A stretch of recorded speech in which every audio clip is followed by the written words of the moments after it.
Programang ito ay rated SPG. Striktong patnubay at gabay ng magulang ang kailangan. Maaaring may masiselang tema, lengguwahe, karahasan, sexual, horror o droga na hindi angkop sa mga bata.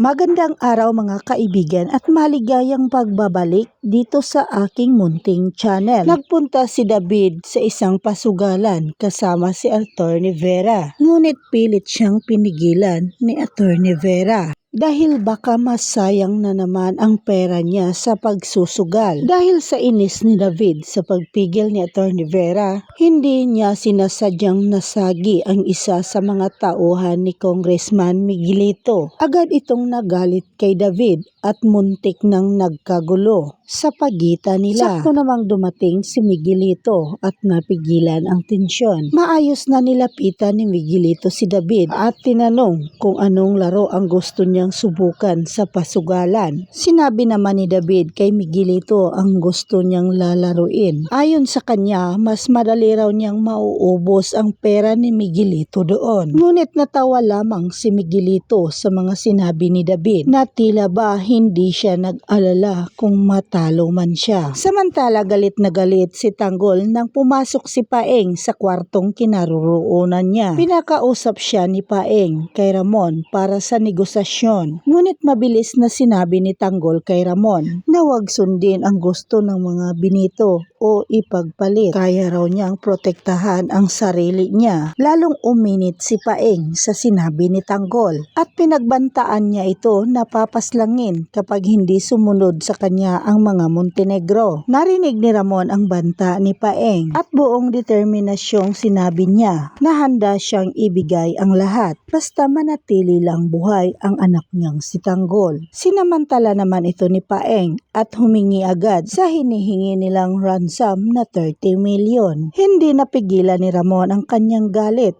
Malinaw niyang sinabi sa pamilyang Benito na kapag may masamang mangyari kay Tanggol, susunugin niya silang lahat na buhay. Hindi rin nagpatinag si Tanggol. Sinabi niya sa kanila Paeng na hindi nila alam kung sino ang kanilang binabangga. Binalaan niya silang lahat sa maaaring maging kapalit sa kanilang ginawa.